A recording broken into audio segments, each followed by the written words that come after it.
26의 한설이는 얼음장 같은 여자였다. 대한민국 최고의 로펌 정인의 M&A 팀에서 최연소 에이스로 불리는 그녀는 수천억 원이 오가는 협상 테이블에서도 눈 하나 깜짝하지 않았다. 감정 없는 말투, 칼날 같은 논리, 그리고 상대의 허를 찌르는 전략까지 그녀는 완벽한 갑옷을 두른 전사와 같았다. 사람들은 그녀의 능력에 감탄하면서도 그 차가움 뒤에 무엇이 숨겨져 있는지 궁금해했다. 과연 무엇이 그토록 젊은 여자를 이토록 단단하고 공허하게 만들었을까? 모든 것의 시작은 지독히도 춥고 아팠던 18배 어느 겨울밤이었다. 8년 전 서울의 낡은 반지하방. 차가운 겨울 공기가 얇은 창문을 비집고 들어와 뼈를 시리게 했다. 18배 소리는 병든 어머니의 약값과 밀린 월세를 감당하지 못해 막다른 골목에 몰려 있었다.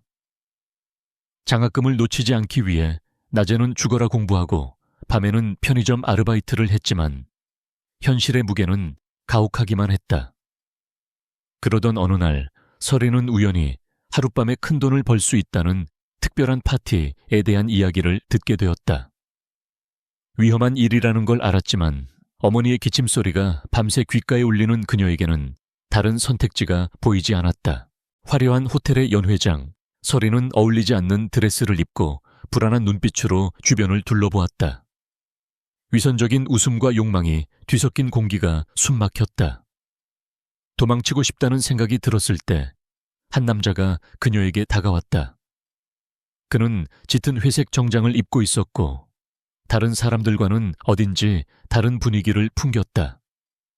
그의 눈빛에는 깊은 고뇌와 외로움이 담겨 있었고 술에 취해 비틀거리면서도 위태로운 품격을 잃지 않았다.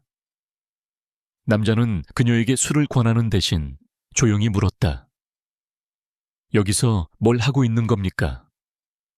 그 질문의 서리는 자신도 모르게 울음을 터뜨릴 뻔했다. 그 밤 그들은 호텔방에서 많은 이야기를 나누었다. 남자는 자신의 이름도 직업도 말하지 않았다. 그저 세상의 무게에 짓눌린 한 영혼처럼 보였다. 그는 가족에게 배신당한 자신의 이야기를 털어놓았고 서리는 아무에게도 말하지 못했던 자신의 절망적인 현실을 이야기했다. 낯선 두 사람은 서로의 상처를 통해 기묘한 위로를 주고받았다. 그의 품은 따뜻했고 서리는 난생 처음으로 누군가에게 기대어 모든 것을 잊고 잠이 들었다. 하룻밤의 일탈 혹은 꿈 같은 휴식이었다. 하지만 다음 날 아침 현실은 꿈보다 차가웠다. 눈을 떴을 때 남자는 이미 사라지고 없었다. 침대 옆 테이블에는 두툼한 돈 봉투와 함께 명함 한 장이 놓여 있었다. 서리는 떨리는 손으로 명함을 집어들었다. YJ그룹 전략기획실장 강지훈. 대한민국을 움직이는 거대 기업의 이름과 낯선 남자의 이름이 머릿속을 헤집었다. 그는 그저 외로운 사람이 아니었다. 자신이 감히 쳐다볼 수도 없는 세상의 사람이었다. 어젯밤의 위로는 동정이었고 이 돈은 하룻밤의 대가였다. 차가운 굴욕감이 온몸을 꿰뚫었다. 서리는 돈 봉투를 들고 병원으로 달려갔지만 이미 어머니는 위독한 상태였다. 결국 어머니는 며칠 뒤 세상을 떠났고 서리는 세상에 홀로 남겨졌다. 강지훈이라는 이름과 그날 밤의 기억은 지워지지 않는 상처이자 지독한 증오의 씨앗이 되어 그녀의 마음에 깊이 뿌리 내렸다. 그녀는 다짐했다. 다시는 누구에게도 짓밟히지 않겠다고. 돈과 힘이 없어서 소중한 것을 잃는 일은 없을 것이라고. 18 한설이는 죽었고 그 잿더미 속에서 26의 새로운 한설이가 태어나는 순간이었다. 그녀는 독하게 공부했고 마침내 칼날 같은 변호사가 되어 세상으로 돌아왔다. 8년의 시간이 흘렀다. 서리는 자신의 과거를 완벽하게 지웠다. 낡은 반지하방도, 병든 어머니도, 그리고 강지훈이라는 이름도 모두 기억의 저편에 묻어버린 듯 보였다. 그녀는 이제 법무법인 정인의 유능한 변호사일 뿐이었다. 그러던 어느 날 파트너 변호사가 그녀를 호출했다.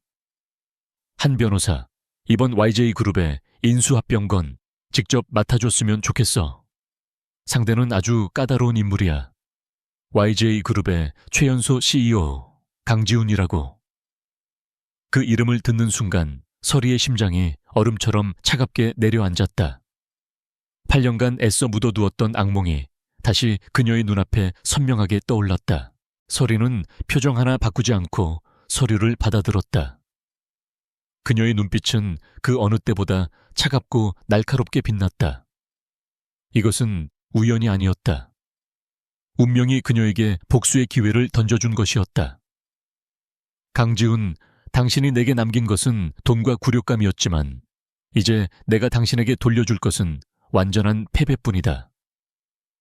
서리는 조용히 선전포고를 했다. 8년 전 그 밤, 모든 것을 잃었던 소녀는 이제 당신의 모든 것을 빼앗을 수 있는 무기를 든 채 당신 앞에 서게 될 것이라고. 그녀의 가슴 속에서 오랫동안 잠들어 있던 복수심이 뜨거운 불길처럼 타오르기 시작했다. 강지훈은 YJ그룹의 회장실에서 복잡한 표정으로 창밖을 내다보고 있었다. 8년 전 아버지의 갑작스러운 죽음과 믿었던 삼촌의 배신으로 모든 것을 잃을 뻔했던 그는 피나는 노력 끝에 마침내 그룹의 정상에 섰다. 그는 누구도 믿지 않았고 오직 일에만 몰두하며 스스로를 철저히 고립시켰다. 하지만 밤이 되면 가끔씩 기억나지 않는 어떤 밤의 잔상이 그를 괴롭혔다. 술에 취해 모든 것을 놓고 싶었던 그날 밤, 희미하게 떠오르는 한 소녀의 눈물 젖은 얼굴. 그 얼굴은 누구였을까? 그는 그것이 그저 술기운이 만들어낸 환상일 뿐이라고 치부하며 머리를 흔들었다. 이번 인수합병건은 그의 경영 능력을 증명할 중요한 시험대였다. 그는 반드시 성공시켜야만 했다. 상대 측 로펌인 정인에서 보낸 자료를 훑어보던 그의 시선이 담당 변호사의 이름에서 멈췄다. 한설이 변호사. 이름은 낯설었지만 함께 첨부된 이력서의 사진 속에서 그녀의 눈빛은 유난히 강렬했다. 마치 모든 것을 꿰뚫어 보는 듯한 그 눈빛이 어딘지 모르게 그의 뇌리에 박혔다. 그는 곧 있을 첫 미팅에서 만만치 않은 상대를 만나게 될 것이라고 직감했다. 하지만 그 상대가 자신의 인생을 송두리째 흔들 운명의 파편이라는 사실은 꿈에도 알지 못했다. 드디어 첫 미팅 날. YJ그룹의 거대한 회의실에는 팽팽한 긴장감이 감돌았다. 강지훈이 그의 팀을 이끌고 들어섰을 때 한솔이는 이미 자리에 앉아 노트북을 응시하고 있었다. 그녀는 지훈이 들어서는 것을 보고도 자리에서 일어나지 않았다. 그저 무심하게 고개를 들어 짧게 눈인사를 건넸을 뿐이다. 그 오만한 태도에 지훈의 미간이 살짝 찌푸려졌다. 하지만 그는 곧 자신의 감정을 숨기고 냉정한 CEO의 얼굴로 돌아와 맞은편에 앉았다.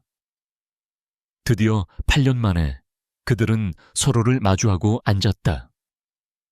한 명은 모든 것을 기억하고 다른 한 명은 아무것도 기억하지 못한 채. 회의가 시작되자 서리는 얼음장 같은 목소리로 YJ그룹이 제시한 인수 조건의 문제점들을 날카롭게 파고들었다. 그녀의 논리는 빈틈이 없었고 준비된 자료는 방대했다. YJ그룹의 실무진들은 그녀의 공격에 속수무책으로 당황하며 진땀을 흘렸다. 강지훈은 말없이 그녀를 지켜보았다. 그녀의 목소리, 말투, 심지어 서류를 넘기는 손짓 하나하나까지. 왜 이렇게 익숙한 느낌이 드는 것일까? 그는 혼란스러운 감정을 억누르며 반격의 기회를 노렸다. 두 사람 사이에는 보이지 않는 스파크가 격렬하게 튀었다. 이것은 단순한 비즈니스 미팅이 아니었다.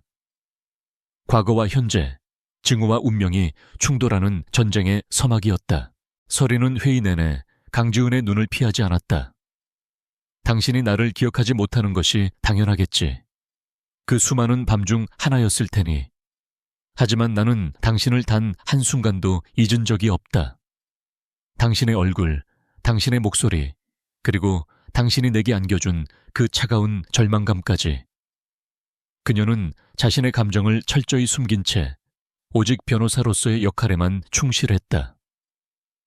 회의가 끝나고 자리에서 일어설 때 두 사람의 시선이 허공에서 짧게 마주쳤다. 그 순간 지우는 그녀의 눈빛 속에서 스쳐 지나가는 아주 희미한 슬픔의 그림자를 본 것 같았다. 하지만 그것은 너무나도 짧은 순간이라 그는 자신이 헛것을 보았다고 생각했다. 회의실을 나온 서리는 화장실로 달려가 차가운 물로 얼굴을 씻었다. 거울에 비친 자신의 얼굴은 창백했다. 강지훈을 마주한 순간 애써 눌러왔던 모든 감정들이 폭풍처럼 휘몰아쳤다. 괜찮아, 한솔이. 넌 이제 18배 그 소녀가 아니야. 넌 그를 무너뜨릴 힘을 가졌어. 그녀는 스스로를 다독이며 흐트러진 모습을 가다듬었다. 그때 화장실 입구에서 누군가의 목소리가 들렸다. 한 변호사님. 돌아보니 강지훈의 비서였다. 저희 대표님께서 잠시 뵙고 싶어 하십니다.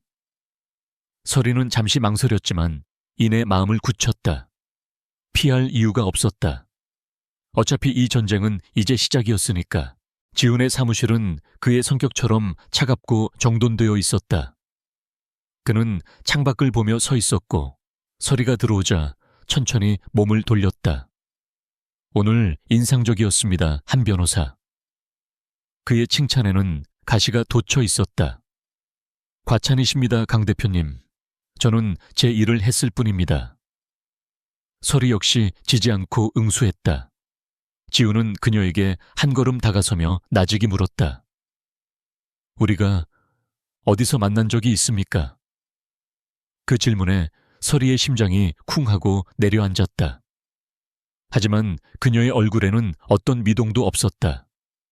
그녀는 희미하게 미소를 지으며 대답했다. 아니요, 오늘이 처음입니다. 대표님 같은 분을 만났다면 제가 잊었을 리가 없죠. 그 거짓말은 너무나도 완벽해서 지우는 자신의 기억을 의심할 수밖에 없었다. 서리가 사무실을 나가자 지우는 다시 깊은 생각에 잠겼다. 그녀의 목소리, 눈빛, 그리고 방금 전 그 미묘한 미소까지. 모든 것이 그의 머릿속을 혼란스럽게 만들었다. 그는 비서를 불러 지시했다. 김 비서, 법무법인 정인의 한설이 변호사. 뒷조사 좀 해봐. 아주 자세하게. 내가 놓치고 있는 게 뭔지 알아내야겠어. 지우는 알 수 없는 불안감에 휩싸였다. 그녀는 단순한 상대 로펌의 변호사가 아니었다. 그녀의 등장은 마치 그의 고유한 성에 던져진 작은 돌멩이처럼 거대한 파문을 예고하고 있었다. 그리고 그 파문의 중심에는 그가 까맣게 잊고 있던 8년 전 그날 밤의 진실이 있었다. 한편 로펌으로 돌아온 서리는 자신의 책상에 앉아 멍하니 창밖을 바라보았다. 강지훈의 마지막 질문이 귓가에 맴돌았다. 그가 무언가 눈치챈 걸까? 아니, 그럴 리 없어. 그는 나를 전혀 기억하지 못해. 서리는 스스로를 안심시켰지만 불안한 마음은 쉽게 가라앉지 않았다. 그때 휴대폰이 울렸다. 화면에 뜬 발신자는 우리 아들이었다. 엄마, 언제 와? 민준이 보고 싶어. 7살 아들 민준의 밝은 목소리에 서리의 얼굴에 처음으로 따뜻한 미소가 번졌다. 이 아이가 바로 그녀가 8년간 악착같이 버텨온 이유이자 그녀의 가장 깊은 비밀이었다. 강지훈, 당신은 당신의 아들이 이 세상에 존재한다는 사실조차 모르겠지. 그녀는 아들의 사진을 어루만지며 다시 한번 굳게 다짐했다. 이 전쟁에서 반드시 이겨서 내 아들을 지켜낼 것이라고. 강지훈은 자신의 사무실로 돌아와서도 한설이의 마지막 말을 곱씹었다. 대표님 같은 분을 만났다면 제가 잊었을 리가 없죠. 그 말은 완벽한 방어였지만 동시에 가장 정교한 공격이기도 했다. 그녀의 눈빛은 그가 무언가를 잊고 있다는 사실을 비웃는 듯 했다. 그는 김 비서가 가져온 한서리의 인사기록을 다시 훑어보았다. 서류상의 그녀는 흠잡을 데 없이 완벽했다. 지방의 가난한 고아 출신으로 오직 자신의 실력만으로 최고의 자리에 오른 입지전적인 인물. 하지만 그 완벽함이 오히려 부자연스러웠다. 그녀의 지난 8년은 마치 누군가에 의해 잘 짜인 각본처럼 사적인 공백이 전혀 보이지 않았다. 김 비서, 이 자료 말고 다른 건 없나? 가족, 친구, 연인, 뭐든 좋아. 지훈의 목소리는 날카로웠다. 김 비서는 곤란한 표정으로 고개를 저었다. 대표님, 한 변호사는 사생활이 거의 없는 수준입니다. 로펌 동료들 사이에서도 어른 마녀로 불릴 만큼 일 외에는 어떤 교류도 하지 않는다고 합니다. 그 대답은 지훈의 의심을 더욱 증폭시켰다. 그는 창밖의 도시를 내려다보며 생각에 잠겼다. 한설이. 그녀는 단순한 적이 아니었다. 그의 인생에 던져진 거대한 수수께끼였다. 그리고 그는 그 수수께끼를 반드시 풀어야만 했다. 그것이 이번 전쟁의 승패를 가를 중요한 열쇠가 될 것임을 직감했다. 같은 시각, 설이는 택시를 타고 집으로 향하고 있었다. 차창 밖으로 스쳐 지나가는 서울의 야경이 눈에 들어오지 않았다. 머릿속에는 온통 강지훈의 얼굴과 그의 마지막 질문만이 맴돌았다. 그를 다시 만난 것만으로도 심장이 터질 것 같았는데 그의 의심 가득한 눈빛은 그녀를 더욱 불안하게 만들었다. 그녀는 주먹을 꽉 쥐었다. 약해지면 안 돼. 여기서 무너지면 민준이를 지킬 수 없어. 아들의 이름을 떠올리자 그녀의 눈빛이 다시 단단해졌다.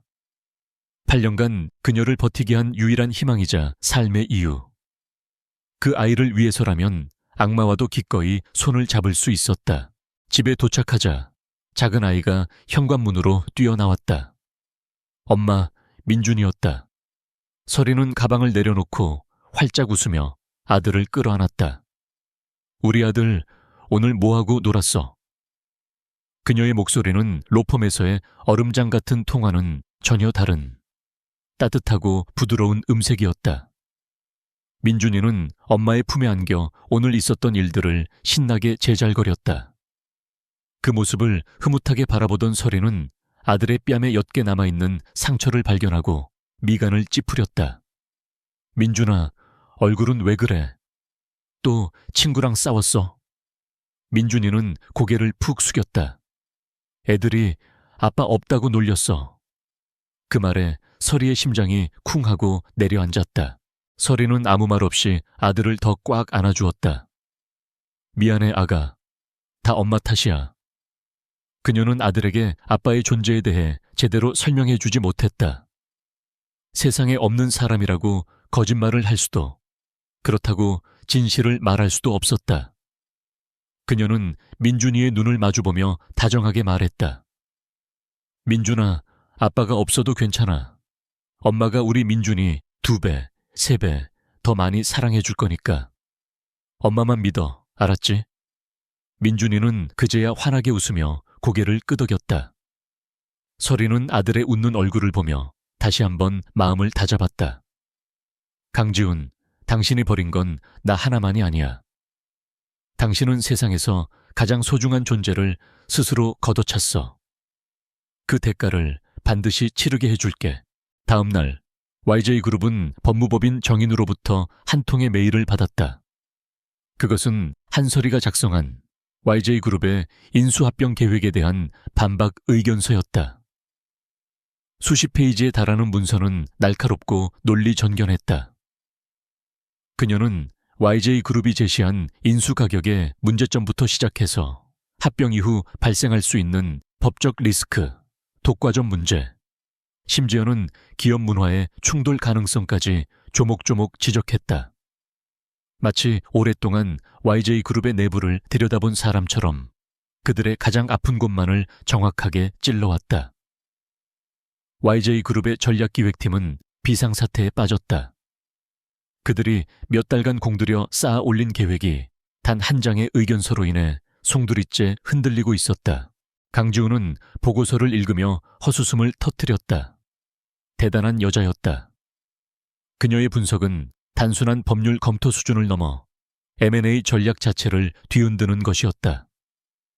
특히 그녀가 지적한 YJ그룹의 숨겨진 부실 계열사 문제는 오직 극소수의 내부자만이 알 수 있는 정보였다. 대체 그녀는 이 정보를 어디서 얻은 것일까? 내부의 적인가? 아니면 상상을 초월하는 정보력을 가진 것인가? 그는 즉시 비상회의를 소집했다. 회의실에 모인 임원들은 한설이라는 이름 앞에서 속수무책이었다. 모두가 우왕좌왕하는 가운데 지훈만이 냉정함을 유지하며 상황을 분석했다. 그녀는 우리에게 대화를 원하고 있는 겁니다. 지훈이 입을 열었다.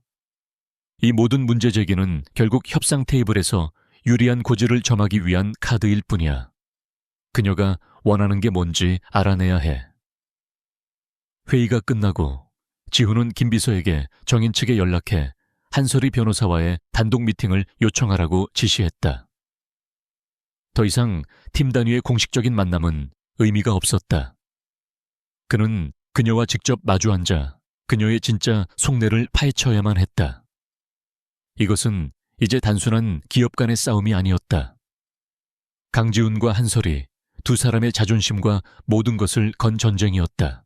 며칠 후 설이는 약속 장소인 호텔 스카이라운지로 향했다. 일부러 약속 시간보다 10분 늦게 도착했다. 창가에 앉아 자신을 기다리는 강지훈의 모습이 보였다. 그는 굳은 표정으로 손목시계를 내려다보고 있었다. 설이는 희미한 미소를 지으며 그에게 다가갔다. 늦어서 죄송합니다, 대표님. 오는 길이 좀 막혀서요.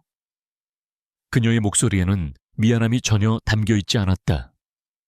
지훈은 그녀를 차갑게 올려다보며 말했다.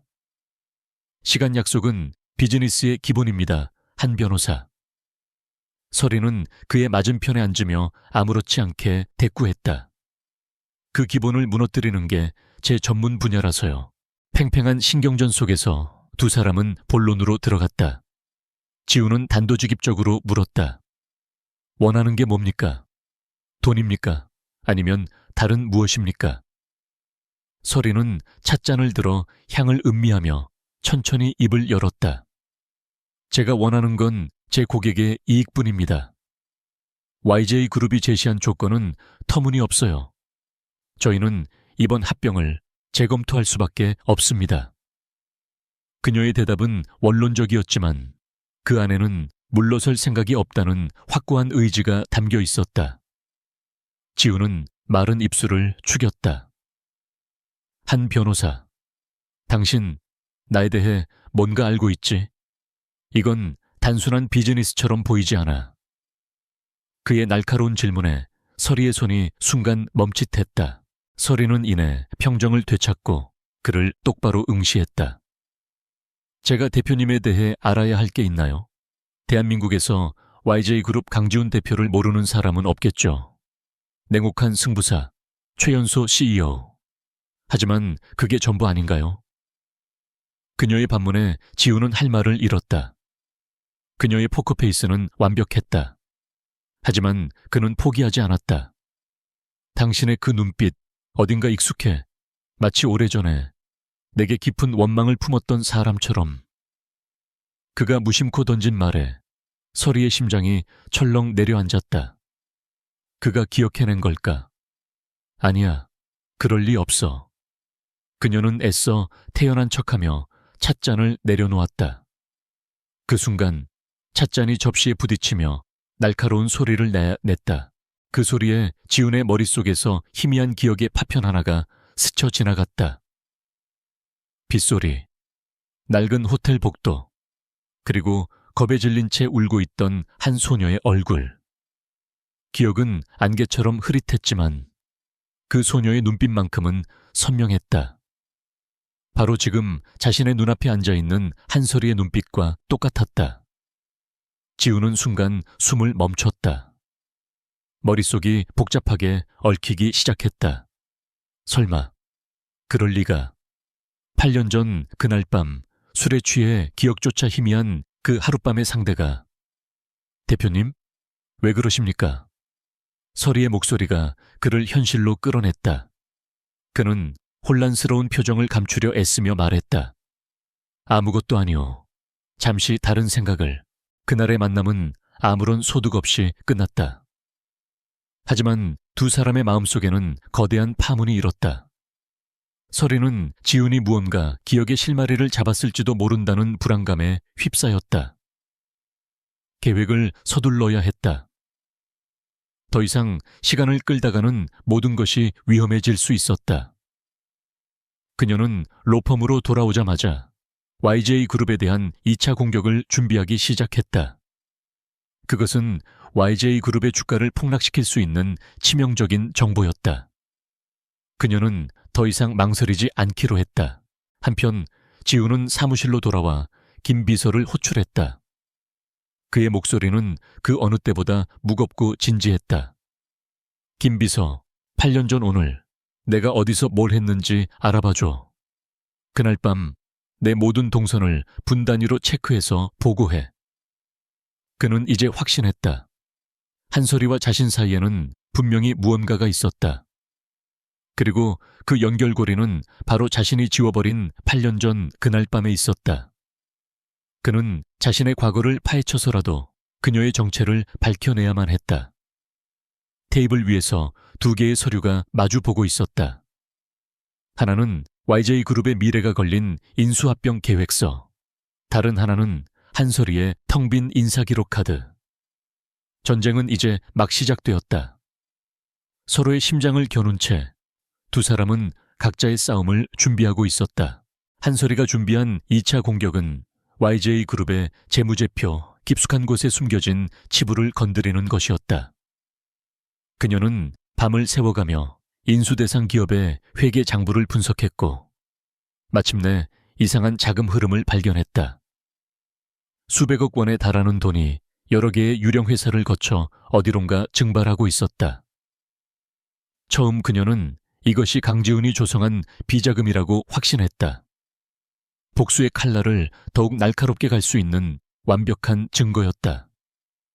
그녀는 이 자료를 언론에 터뜨려 강지훈을 사회적으로 매장시킬 계획을 세웠다. 하지만 파고들면 파고들수록 무언가 이상했다. 자금 세탁의 방식이 너무 조잡하고 허술했다. 마치 누군가 나를 찾아보시오 하고 일부러 흔적을 남겨놓은 것 같았다. 강지훈처럼 치밀하고 냉정한 남자가 이렇게 어설픈 실수를 저지를 리 없었다. 서리는 모든 자료를 다시 원점에서 검토하기 시작했다. 그리고 마침내 하나의 결론에 도달했다. 이 모든 것은 강지훈을 무너뜨리기 위해 정교하게 설계된 함정이었다. 누군가 내부에서 그를 겨누고 있었고 자신이 그 함정의 방아쇠 역할을 하도록 유도하고 있었다. 복수심에 불타던 그녀의 머리가 차갑게 식기 시작했다. 같은 시각 강지훈 역시 내부 감사팀으로부터 긴급 보고를 받고 있었다. 내용은 서리가 발견한 것과 정확히 일치했다. 그는 분노보다 깊은 배신감을 느꼈다. 아버지의 갑작스러운 죽음 이후 그는 삼촌을 포함한 그 누구도 믿지 않고 오직 실력만으로 이 자리까지 올라왔다. 하지만 여전히 그의 등 뒤를 노리는 적들이 사방에 도사리고 있었다. 그는 김 비서가 가져온 8년 전 자신의 행적에 대한 보고서를 내려다보았다. 기록은 거의 남아있지 않았다. 아버지를 잃은 충격으로 공식적인 일정을 모두 취소하고 잠적했던 시기였다. 단 하나, 다음 날 아침 그의 개인 계좌에서 상당한 금액의 현금이 인출되었다는 기록만이 남아있었다. 그때 사무실 문을 두드리는 소리와 함께 한 중년 남성이 인자한 미소를 지으며 들어섰다. YJ그룹의 부회장이자 지훈의 유일한 혈육 강영철 부회장이었다. 지훈아, 요즘 많이 힘들어 보이는구나. 인수합병 건은 잘 되어가고 있니? 그는 걱정스러운 얼굴로 지훈의 어깨를 두드렸다.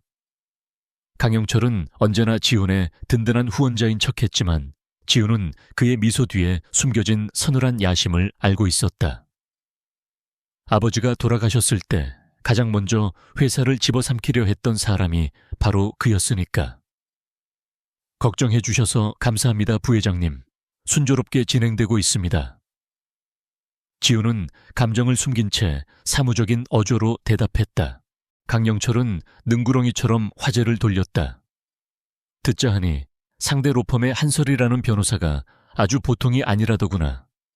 어린 여자라고 얕봐서는 안 된다. 그는 마치 지훈을 위하는 것처럼 말했지만 그의 눈빛은 은밀하게 지훈의 반응을 살피고 있었다. 걱정 마십시오. 제가 알아서 처리하겠습니다. 지훈의 단호한 대답에 강영철은 더 이상 묻지 않고 가볍게 웃어 보였다. 그래, 널 믿는다. 도움이 필요하면 언제든 말하거라. 그래도 나는 네 삼촌 아니냐. 그는 다시 한번 지훈의 어깨를 다독이고는 사무실을 나갔다. 문이 닫히자마자 지훈의 얼굴은 싸늘하게 굳어졌다. 그는 직감했다. 내부의 적은 바로 저 남자일 가능성이 가장 높다는 것을. 며칠 뒤 서리는 의외의 인물로부터 연락을 받았다. YJ그룹의 강영철 부회장이었다. 그는 정중하게 저녁 식사를 제안했고 서리는 잠시 고민하다 제안을 수락했다. 적의 적은 동지가 될 수 있다는 오랜 격언을 떠올리면서 약속 장소인 고급 한정식집에서 마주한 강영철은 인자한 옆집 아저씨 같은 인상이었다. 그는 YJ그룹의 미래를 걱정하는 충신인 척하며 조카인 강지훈의 독단적이고 냉혹한 경영 방식을 비판했다. 그는 마치 서리의 마음을 꿰뚫어 보고 있다는 듯이 말했다. 한 변호사님께서 왜 그렇게 YJ그룹을 몰아붙이는지 저는 그 마음을 이해합니다. 강지훈, 그 아이는 너무 많은 것을 가졌고 너무 오만하지요. 강영철은 결정적인 한 방을 날렸다. 그는 서리에게 서류 봉투 하나를 내밀었다. 이 안에는 강지훈 대표의 치명적인 약점이 담겨 있습니다. 아마 한 변호사님께서 찾고 있는 것일 겁니다. 봉투 안에는 강지훈이 과거에 저질렀다고 주장하는 비리 관련 자료들이 들어 있었다. 하지만 서리는 이미 알고 있었다. 그 자료들은 모두 교묘하게 조작된 함정이라는 것을. 그녀는 강영철의 의도를 파악했다. 그는 자신을 이용해 강지훈을 제거하고 그 과정에서 발생하는 모든 법적 책임을 자신에게 떠넘길 생각이었다. 그리고 자신마저 필요가 없어지면 언제든 버릴 수 있는 소모품으로 여기고 있었다. 서리는 속내를 감춘 채 미소를 지으며 서류를 받았다. 감사합니다, 부회장님. 아주 유용한 자료가 될 것 같군요. 그녀의 대답에 강영철은 만족스러운 미소를 지었다. 그는 한설이라는 젊고 야심 있는 변호사가 자신의 미끼를 덥석 물었다고 확신했다.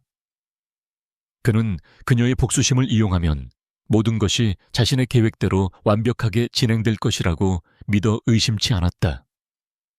그는 그녀의 진짜 정체나 그녀가 강지훈과 어떤 과거로 얽혀 있는지에 대해서는 전혀 알지 못했다. 그저 이용하기 좋은 칼이라고만 생각할 뿐이었다. 식사를 마치고 나온 서리는 차가운 밤 공기를 마시며 생각에 잠겼다. 이제 상황은 완전히 달라졌다. 이것은 더 이상 한설이와 강지훈의 개인적인 복수극이 아니었다. YJ그룹의 경영권을 둘러싼 거대한 음모의 한가운데에 자신이 서 있었다. 강영철의 제안은 달콤한 독이었다. 그의 손을 잡으면 강지훈을 무너뜨리는 것은 시간 문제일 것이다. 하지만 그렇게 되면 자신은 살인자의 칼이 되어 그의 더러운 야망을 돕는 꼴이 된다. 그녀의 마음속에서 변호사로서의 직업적 양심과 한 여자로서의 복수심이 치열하게 충돌했다. 한편 지훈은 김비서로부터 뜻밖의 보고를 받았다. 대표님, 방금 강영철 부회장님께서 법무법인 정인의 한설이 변호사와 단독으로 만나신 것을 확인했습니다. 그 보고에 지훈의 눈빛이 서늘하게 빛났다. 모든 조각이 맞춰지는 느낌이었다. 한설이가 알고 있던 내부 정보, 그리고 그녀의 집요한 공격, 그 모든 것의 배후에 강영철이 있었다. 그는 자신의 삼촌이 적에게 칼을 쥐어주며 자신의 등을 찌르도록 사주했다는 사실에 치를 떨었다. 하지만 한편으로는 의문이 들었다. 한설이는 정말 강영철의 장기말일 뿐일까? 아니면 그녀 역시 다른 목적을 가지고 이 판에 뛰어든 것일까? 지우는 책상 서랍 깊숙한 곳에서 낡은 사진 한 장을 꺼냈다. 환하게 웃고 있는 아버지와 어린 시절 자신의 모습이었다. 아버지는 돌아가시기 전 그에게 말했다. 아무도 믿지 마라. 특히 내 삼촌을 조심해라. 그는 아버지의 유언을 지금까지 가슴에 새기고 있었다. 그는 이제 결정을 내려야 했다. 내부의 적과 외부의 적을 동시에 상대해야 하는 최악의 상황. 그는 다시 한번 한설이의 사진을 노려보았다. 그녀는 과연 적인가? 아니면 예상치 못한 아군이 될 수 있는가? 그녀의 진짜 정체를 알기 전까지는 섣불리 움직일 수 없었다. YJ 그룹을 둘러싼 거대한 폭풍의 그림자가 점점 더 짙어지고 있었다. 강영철과의 만남 이후 한설이는 복잡한 심경에 휩싸였다. 강지훈을 향한 개인적인 복수와 변호사로서의 정의감 사이에서 그녀의 마음은 저울처럼 흔들렸다. 강영철이 건넨 자료는 분명 강지훈을 단번에 끌어내릴 수 있는 강력한 무기였지만 그 칼날에는 더러운 독이 묻어 있었다. 그녀는 그 독을 이용해 자신의 손을 더럽히고 싶지 않았다. 며칠을 고심하던 끝에 그녀는 결정을 내렸다. 강지훈을 무너뜨리되 강영철의 방식이 아닌 자신만의 방식으로, 그리고 법의 테두리 안에서 심판하겠다고. 그녀는 강영철에게 받은 자료를 역으로 이용하기로 했다. 자료의 조작된 부분을 찾아내고 그 자금 흐름의 진짜 주인이 누구인지를 밝혀내는 것. 그것은 YJ 그룹의 내부 비리를 파헤치는 동시에 강영철의 가면을 벗겨낼 수 있는 유일한 방법이었다. 이를 위해서는 강지훈의 도움이 필요했다. 적과 손을 잡아야 하는 아이러니한 상황이었지만 더 큰 악을 막기 위해서는 어쩔 수 없는 선택이었다. 그녀는 비서를 통해 강지훈에게 긴급 회동을 요청했다. 공식적인 협상 테이블이 아닌 둘만의 비공식적인 만남을. 지훈 역시 김 비서로부터 서리가 강영철을 만났다는 보고를 받은 뒤 그녀의 다음 수를 예의주시하고 있었다. 그가 보기에 그녀는 두 가지 선택을 할 수 있었다. 강영철과 손을 잡고 자신을 공격하거나 아니면 자신에게 접촉해 새로운 판을 짜거나. 그녀가 후자를 선택했다는 사실에 그는 의외라고 생각하면서도 한편으로는 안도했다. 그 역시 이 싸움이 단순한 인수합병 분쟁이 아님을 깨닫고 있었기 때문이다. 그는 약속 장소로 YJ 그룹의 비공개 자료실을 정했다. 가장 안전하고 가장 진실에 가까운 곳이었다. 늦은 밤 불 꺼진 YJ 그룹 사옥. 서리는 지훈의 안내를 받아 거대한 자료실로 들어섰다. 수많은 기업 비밀이 잠들어 있는 그곳에서 두 사람은 처음으로 적으로서가 아닌 암묵적인 파트너로서 마주섰다. 서리는 자신이 강영철에게 받은 자료를 꺼내 보이며 자신의 분석 결과를 설명했다. 이 모든 건 강영철 부회장이 대표님을 끌어내리기 위해 만든 함정입니다. 그리고 저는 그 함정의 미끼로 사용될 뻔했고요. 그녀의 목소리는 차분했지만 그 안에는 강한 자신감이 묻어 있었다. 지우는 말없이 그녀의 설명을 들었다. 그는 이미 모든 것을 짐작하고 있었지만 그녀의 입을 통해 직접 확인하고 싶었다. 지우는 서리가 내민 자료를 받아들고 말했다. 이 사실을 왜 내게 말하는 겁니까? 그대로 진행했다면 한 변호사는 원하는 바를 쉽게 얻었을 텐데. 그의 질문은 그녀의 진위를 떠보기 위함이었다. 서리는 그의 눈을 똑바로 바라보며 대답했다. 저는 제 손에 피를 묻히는 것보다 더러운 판 자체를 뒤엎는 걸 선호합니다. 그리고 제 고객은 부실기업이 될 회사를 인수할 생각이 없고요. 강영철 부회장이 회사를 차지하게 되면 YJ그룹의 미래는 불보듯 뻔하니까요. 그녀의 대답에 지우는 처음으로 그녀를 다시 보게 되었다. 그녀는 단순한 복수심에 눈이 먼 여자가 아니었다. 냉철한 변호사이자 뛰어난 전략가였다. 그날 이후 두 사람은 은밀한 공조를 시작했다. 낮에는 서로를 공격하는 적으로, 밤에는 함께 진실을 파헤치는 동료로. 그들은 함께 밤을 새워가며 서류 더미와 씨름했고, 강영철이 숨겨놓은 비자금의 실체를 추적했다. 함께하는 시간이 길어지면서 그들은 서로의 새로운 모습을 발견하기 시작했다. 지우는 얼음장 같은 그녀의 얼굴 뒤에 숨겨진 뜨거운 열정과 지독한 외로움을 보았다. 서리는 냉혈한 CEO 가면 속에 감춰진 그의 고독한 무게와 회사에 대한 진정한 책임감을 느꼈다. 어색한 침묵 속에서 커피를 건네고 지친 서로를 위해 간단한 간식을 챙겨주는 작은 배려들이 쌓여갔다. 그러던 어느 늦은 밤, 자료를 검토하던 서리는 너무 지친 나머지 자신도 모르게 책상에 엎드려 잠이 들었다. 인기척에 잠시 눈을 떴을 때 자신의 어깨에 누군가의 재킷이 덮여 있는 것을 발견했다. 고개를 들자 조금 떨어진 곳에서 강지훈이 복잡한 눈빛으로 자신을 내려다보고 있었다. 서리는 화들짝 놀라며 몸을 일으켰다. 죄송합니다.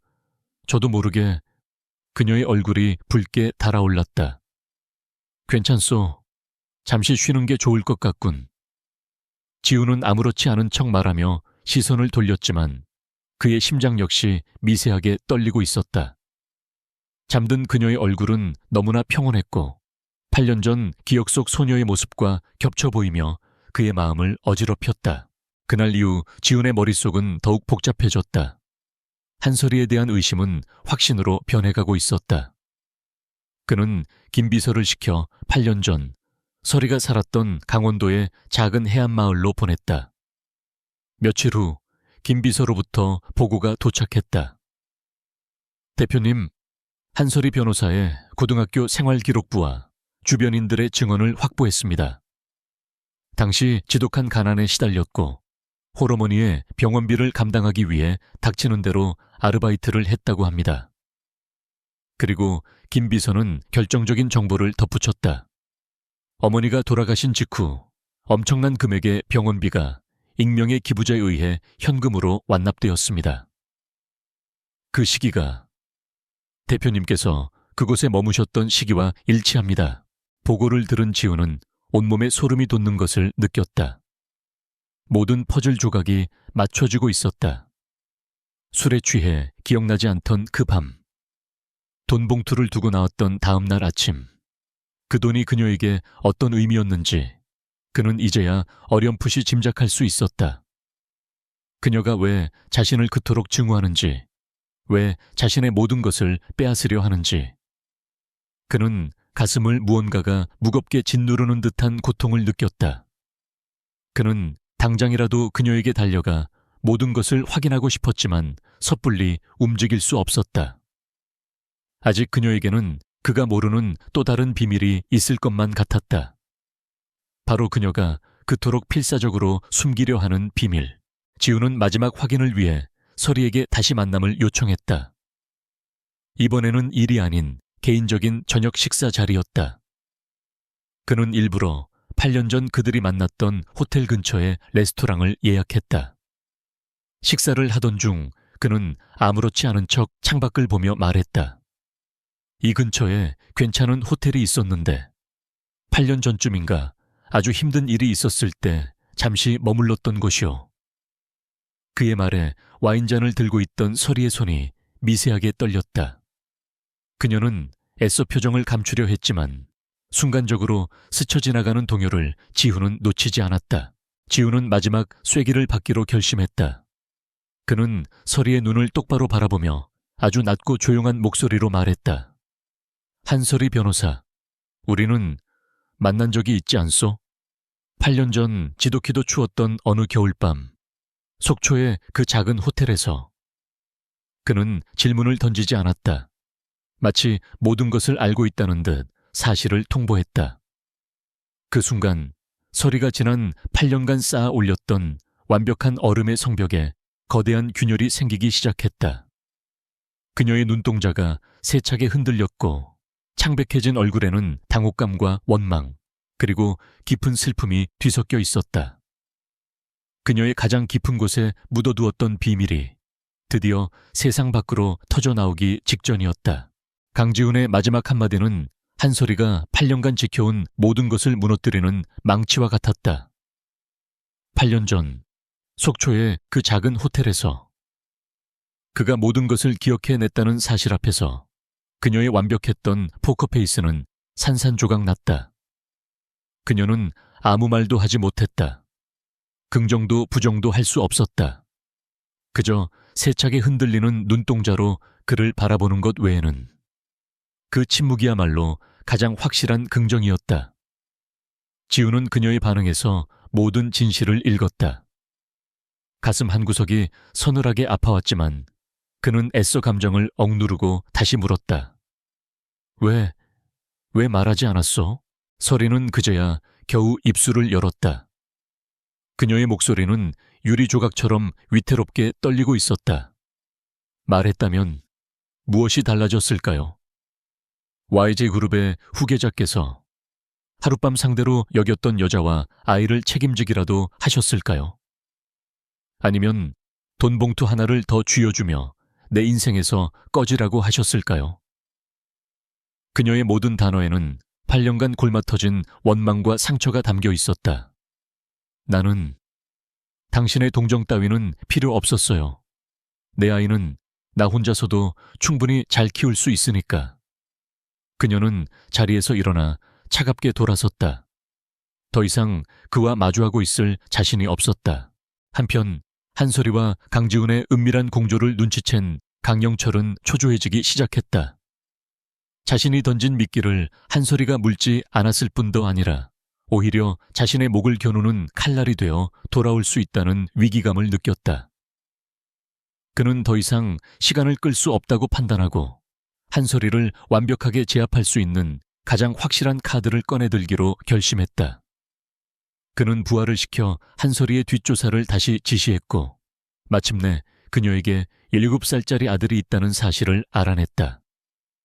강영철의 입가에 비열한 미소가 번졌다. 그는 그 아이가 누구의 씨인지는 중요하지 않았다. 그저 한솔이를 올가맬 수 있는 가장 강력한 족쇄라는 사실만이 중요할 뿐이었다. 다음 날 서리는 로펌에서 일하던 중 의문의 번호로부터 문자 메시지 한 통을 받았다.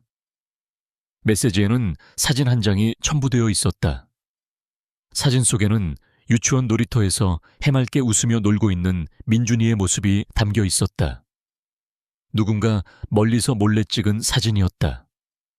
그리고 사진 밑에는 짧은 글귀가 적혀 있었다. 아이가 참 귀엽네요. 길을 건널 땐 차를 조심해야 할 텐데. 그 문자를 보는 순간 서리의 온몸의 피가 차갑게 식었다. 이것은 단순한 장난이 아니었다. 명백한 협박이자 경고였다. 그녀는 심장이 멎는 듯한 공포감에 휩싸여 곧장 유치원으로 달려갔다. 같은 시각 강지훈은 김비서로부터 강영철이 한솔이의 아들에 대해 알아냈다는 긴급 보고를 받았다. 지훈은 망치로 머리를 맞은 듯한 충격을 받았다. 한솔이에게 아들이 있다고. 그는 자신도 모르게 서리의 고향 마을에서 들었던 병원비 이야기를 떠올렸다. 설마 하는 끔찍한 예감이 그의 온몸을 덮쳤다. 그는 곧바로 한솔이의 위치를 추적했고 그녀가 유치원으로 향하고 있다는 것을 알고는 미친 듯이 차를 몰았다. 제발 아니어야 해. 하지만 그의 마음속에서는 이미 최악의 시나리오가 그려지고 있었다. 서리가 유치원에 도착했을 때 다행히 민준이는 아무 일 없이 친구들과 놀고 있었다. 그녀는 아들을 보자마자 달려가 품에 꼭 끌어안았다. 민준아, 괜찮아? 어디 다친 데 없어? 엄마의 절박한 모습에 민준이는 어리둥절한 표정을 지었다. 바로 그때 뒤에서 낮은 목소리가 들렸다. 한솔이 변호사. 돌아보니 강지훈이 굳은 얼굴로 서 있었다. 그는 서리의 품에 안겨있는 아이를 보고는 그 자리에 얼어붙고 말았다. 아이는 자신과 너무나도 닮아 있었다. 자신의 어린 시절 사진이라고 해도 믿을 만큼 모든 것이 똑같았다.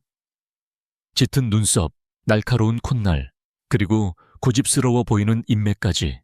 지우는 떨리는 목소리로 물었다. 이 아이, 한 변호사 아들이요? 그의 시선은 서리가 아닌 아이에게 고정되어 있었다.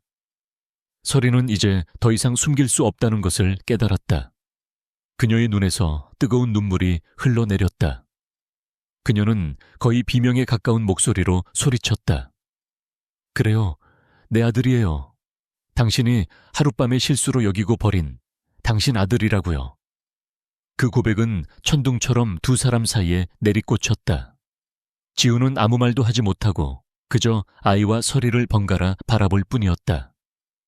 충격, 미안함, 분노, 그리고 알 수 없는 슬픔이 그의 내부에서 폭풍처럼 휘몰아쳤다. 한참의 침묵 끝에 지우는 겨우 입을 열었다. 그의 목소리는 물에 젖은 솜처럼 무겁게 가라앉아 있었다. 왜, 이제껏. 하지만 서리는 그의 말을 끊었다. 이제 와서 아빠 행세라도 하시게요. 8년 동안 당신은 어디서 뭘 했는데요. 당신이 내게 남긴 건 돈 몇 푼과 평생 지울 수 없는 굴욕감뿐이었어. 그녀의 울분 섞인 절규에 지우는 고개를 숙였다. 그는 아무런 변명도 할 수 없었다. 그날 밤 그가 저지른 행동이 그녀에게 얼마나 깊은 상처를 남겼는지 그는 이제야 깨달았다. 그가 벌인 것은 단순한 하룻밤이 아니었다. 한 여자의 인생과 자신의 아들이 태어날 기회 그 자체였다. 바로 그때 지훈의 휴대폰이 울렸다. 발신자는 강영철이었다. 지훈이 전화를 받자 수화기 너머로 강영철의 차가운 목소리가 들려왔다. 이제야 조카 며느리와 손주를 만났나 보구나. 축하한다. 이제 선택을 해야 할 시간이다. YJ그룹을 내게 넘기든가 아니면 네 소중한 가족이 매일 밤 악몽을 꾸게 되든가. 그 협박에 지훈의 눈빛이 살기등등하게 변했다. 그는 전화를 끊고 서리와 민준이를 바라보았다. 더 이상 개인적인 감정에 얽매여 있을 시간이 없었다. 그들의 아들이 위험했다. 지훈은 서리의 어깨를 붙잡았다. 그의 눈빛은 그 어느 때보다 진지하고 절박했다. 한서리 씨, 당신에 대한 내 잘못 평생을 바쳐서라도 갚겠소. 하지만 지금은 아니야. 지금은 우리가 힘을 합쳐야 할 때요. 저 악마 같은 놈한테서 우리 아들을 지켜야 하니까. 우리 아들이라는 그의 말에 서리의 마음이 세차게 흔들렸다. 지난 8년간 홀로 감당해야 했던 그 무거운 단어를 그가 처음으로 함께 짊어지겠다고 말하고 있었다. 증오와 원망은 여전히 그녀의 가슴속에 남아 있었지만 아들을 지켜야 한다는 본능이 그 모든 것을 압도했다. 그녀는 천천히 고개를 끄덕였다. 비로소 비밀이 드러난 자리에서 위험하고도 필연적인 동맹이 시작되고 있었다. 강지훈의 결심은 단호했다. 그는 즉시 자신의 개인 경호팀을 동원해 서리와 민준이를 아무도 모르는 안전가옥으로 옮겼다. 그곳은 외부와 완벽히 차단된 그만이 아는 비밀스러운 장소였다. 처음으로 세 사람은 한 공간에 머무르게 되었다. 어색하고 불편한 공기가 흘렀지만 민준이를 지켜야 한다는 공동의 목표가 그들을 하나로 묶어주었다. 그날 밤 잠든 민준이의 얼굴을 내려다보며 서리와 지훈은 처음으로 제대로 된 작전 회의를 시작했다. 더 이상 물러설 곳이 없었다. 이제는 방역할 시간이었다. 두 사람은 각자가 가진 가장 강력한 무기를 꺼내 들기로 했다. 서리는 법률이라는 창을, 지훈은 자본이라는 방패를. 그들의 전략은 강영철의 숨통을 두 방향에서 동시에 조이는 것이었다. 먼저 서리가 포문을 열었다. 그녀는 강경철이 건넸던 조작된 자료들을 역이용할 계획을 세웠다. 그 자료들을 언론에 흘려 YJ그룹 전체를 위기에 빠뜨리는 대신 강영철의 최측근들에게 익명으로 발송하여 그들 사이에 불신과 균열을 조장하는 것이었다. 동시에 그녀는 강영철의 모든 비자금 계좌를 동결시킬 수 있는 가처분 신청 소장을 비밀리에 준비하기 시작했다. 법의 이름으로 그의 모든 돈줄을 끊어버릴 생각이었다. 지우는 서리의 계획에 자신의 카드를 더했다. 그는 이사회에 아무도 예상치 못한 거대한 해외 신사업 투자 계획을 발표했다. 표면적으로는 YJ그룹의 미래를 위한 과감한 투자였지만 실상은 강영철의 탐욕을 자극하기 위한 거대한 덫이었다. 그 사업은 막대한 규모의 자금이 오가는 만큼 비자금을 조성하거나 횡령을 저지르기에 최적의 조건을 갖추고 있었다. 지우는 강영철이 이 미끼를 절대로 그냥 지나치지 않을 것이라고 확신했다. 그리고 그의 충직한 신복인 김 비서에게 이 위험한 작전의 감시자 역할을 맡겼다. 강영철의 불법적인 자금 흐름을 실시간으로 포착하여 결정적인 증거를 확보하는 것. 그것이 김 비서의 마지막 임무였다. 작전이 시작되자 세 사람의 위태로운 동거에도 작은 변화가 생겼다. 지우는 서툰 솜씨로나마 민준이와 가까워지려 노력했다. 함께 장난감을 조립하고 밥을 먹여주고 잠들기 전에는 동화책을 읽어주었다. 민준이는 처음에는 어색해하며 서리 뒤에 숨었지만 곧 자신을 향한 지훈의 진심을 느꼈는지 조금씩 마음의 문을 열기 시작했다. 어느 날 저녁 민준이가 지훈에게 물었다. 아저씨가 우리 아빠예요? 그 순수한 질문에 지훈은 아무 대답도 하지 못하고 그저 아이를 끌어안았다. 그 모습을 멀리서 지켜보던 서리의 눈시울이 뜨거워졌다. 8년간 상상조차 할 수 없었던 너무나도 평범해서 비현실적인 가족의 풍경이었다. 모든 것은 계획대로 순조롭게 진행되는 듯했다. 서리가 흘린 정보에 강영철의 측근들은 동요하기 시작했고 지훈이 던진 미끼에 강영철은 의심 없이 걸려들었다. 그는 신사업 자금을 빼돌리기 위해 분주하게 움직이기 시작했다. 김 비서는 목숨을 걸고 그 모든 과정을 은밀하게 촬영하고 기록했다. 강영철을 법정에 세울 수 있는 모든 증거가 거의 다 모인 순간이었다. 하지만 노련한 맹수는 덫에 걸리기 직전 위험한 낌새를 눈치챘다. 강영철은 자신의 모든 움직임이 누군가에게 감시당하고 있다는 사실을 깨닫고 그 배후에 김 비서가 있다는 것을 알아차렸다. 그날 밤 김 비서는 마지막 증거 자료를 확보하고 지훈에게 넘기기 위해 약속 장소로 향하고 있었다. 하지만 그의 뒤를 정체 모를 차량 한 대가 바짝 뒤쫓고 있었다. 위협을 느낀 김 비서는 속도를 높였지만 상대는 집요했다. 한적한 국도에서 벌어진 추격전 끝에 김 비서의 차는 중앙선을 넘어 마주오던 트럭과 정면으로 충돌했다. 굉음과 함께 모든 것이 암흑 속으로 사라졌다. 김 비서는 의식이 희미해지는 와중에도 피 묻은 손으로 증거가 담긴 USB를 품 안에 깊숙이 숨겼다. 이것만은 반드시 대표님께 전달해야 한다는 마지막 사명감 때문이었다. 안전가옥에서 초조하게 김 비서를 기다리던 지훈은 결국 병원으로부터 걸려온 한 통의 전화를 받았다. 김 비서가 교통사고로 위중한 상태라는 청천벽력 같은 소식이었다. 지훈과 서리는 곧바로 병원으로 달려갔다. 수술실 앞 하얀 시트에 덮여 실려 나오는 김 비서의 모습을 본 지훈은 그대로 주저앉고 말았다. 그는 단순한 비서가 아니었다. 아버지가 돌아가신 후 세상에 홀로 남겨진 자신을 유일하게 믿고 지지해 주었던 가족 같은 존재였다. 그런 그가 싸늘한 시신으로 돌아온 것이다. 지훈은 주먹으로 벽을 치며 절규했다. 참을 수 없는 분노와 죄책감이 그의 온몸을 집어삼켰다. 경찰은 단순 교통사고로 사건을 종결지으려 했지만 지훈은 그것이 강영철의 짓이라는 것을 알고 있었다. 그때 한 형사가 다가와 김 비서의 유품이라며 작은 상자를 건넸다. 그 안에는 망가진 휴대폰과 지갑, 그리고 김 비서가 마지막 순간까지 품에 안고 있던 작은 USB 하나가 들어있었다. USB를 컴퓨터에 연결하자 그 안에는 강영철의 모든 범죄 행각이 담긴 영상과 자료들이 고스란히 담겨 있었다. 김 비서는 자신의 목숨과 바꿔 마지막 임무를 완수한 것이었다. 서리는 오열하는 지은의 등을 말없이 감싸 안았다. 그녀 역시 깊은 슬픔과 분노를 느꼈다.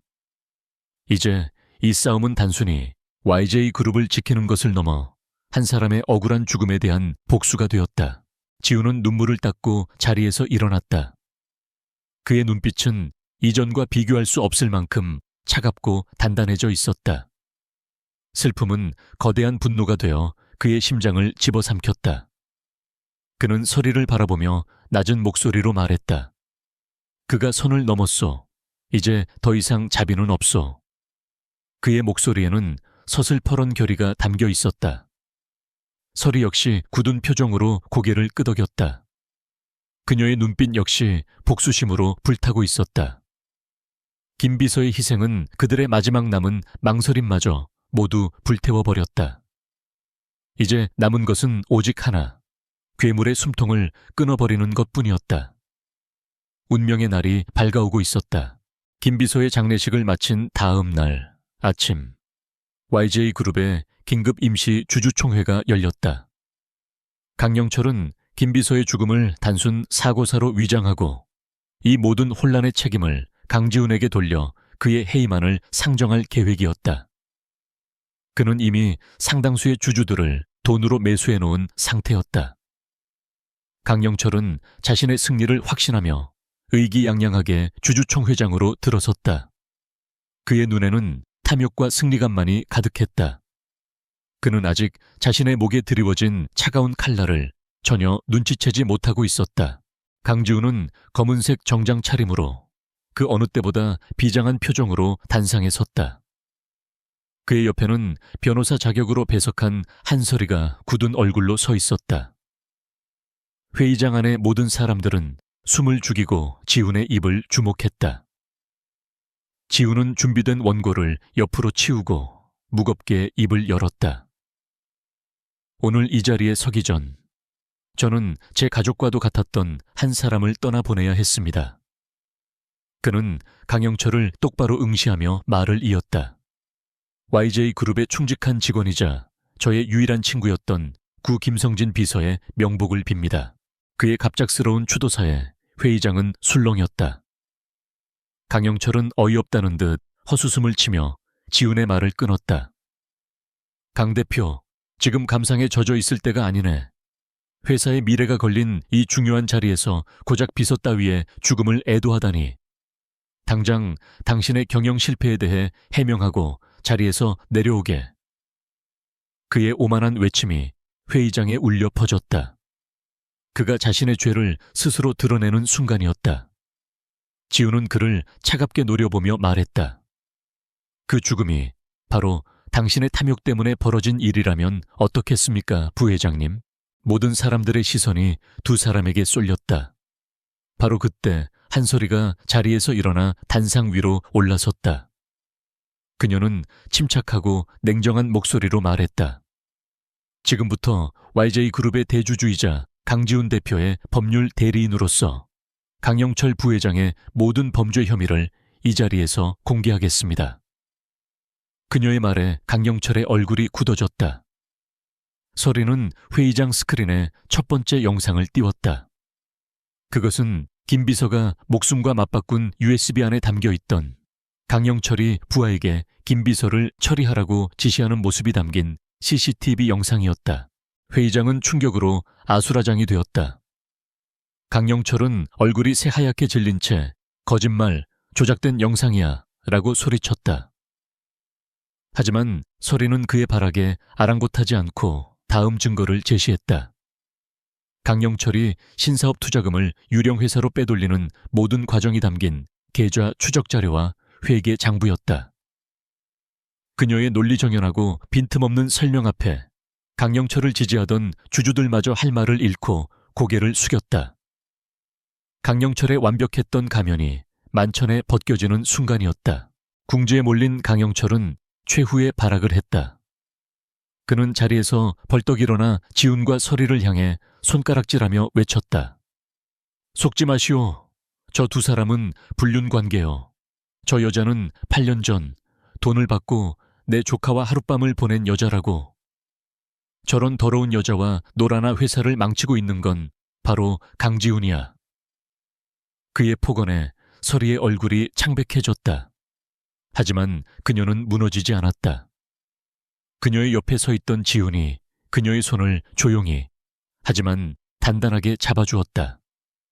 그는 마이크를 잡고 모든 사람들을 향해 선언했다. 맞습니다. 한서리 변호사는 제가 8년 전 제 어리석음으로 인해 깊은 상처를 주었던 사람입니다. 회의장은 다시 한번 술렁였다.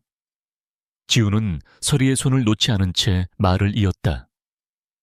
그리고 저 여자는 제가 평생을 바쳐 사랑하고 지켜줘야 할 제 아들의 어머니입니다. 그는 자신의 가장 큰 약점을 스스로 드러냄으로써 강영철의 마지막 공격을 무력화시켰다.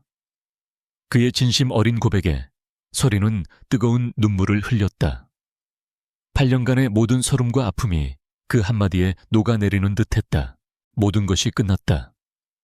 서리가 마지막 증거로 강영철의 목소리가 담긴 녹음 파일을 재생하자 강영철은 그대로 주저앉았다. 바로 그때 회의장 뒷문이 열리며 검사와 수사관들이 들이닥쳤다. 그들은 차갑게 수갑을 꺼내 보이며 강영철에게 다가갔다.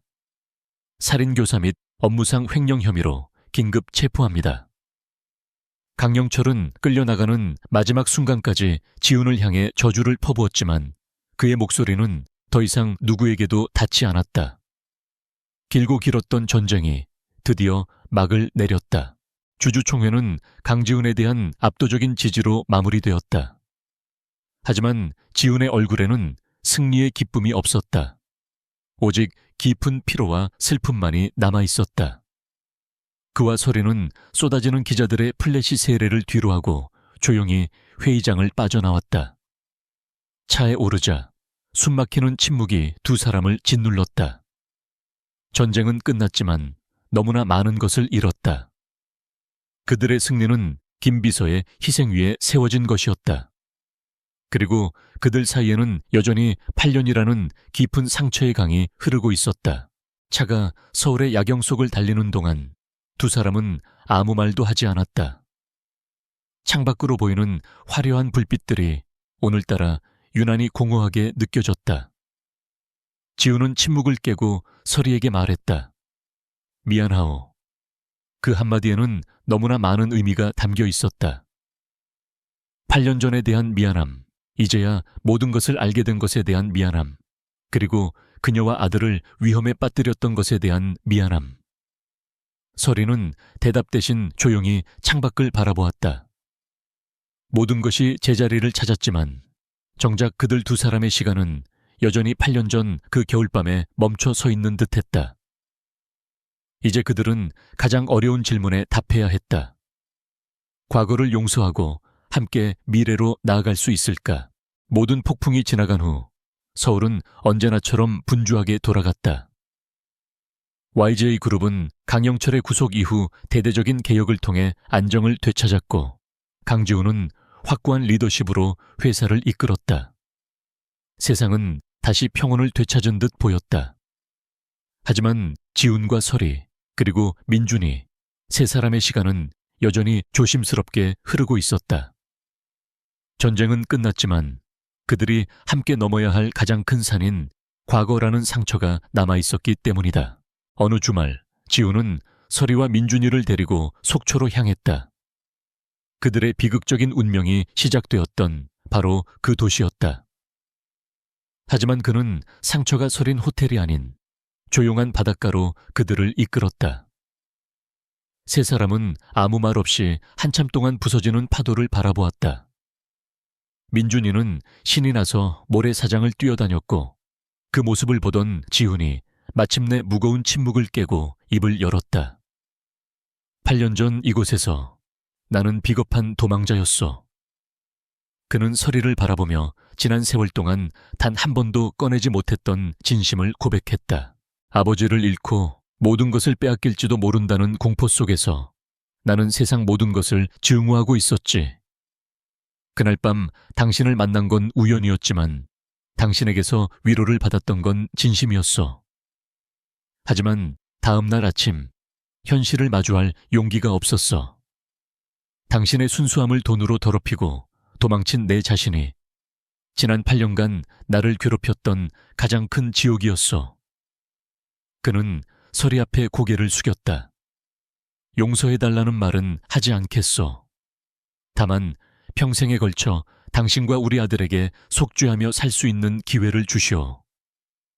그의 눈에는 뜨거운 후회의 눈물이 고여 있었다. 서리는 아무 말 없이 그의 고백을 들었다. 지난 8년간 그녀가 그토록 듣고 싶었던 말이었다. 그녀의 마음을 올가매고 있던 마지막 증오의 가시가 그의 진심 어린 눈물에 녹아내리는 것을 느꼈다. 그녀는 아직 그를 완전히 용서할 수는 없었지만 그에게 기회를 줘보기로 마음먹었다.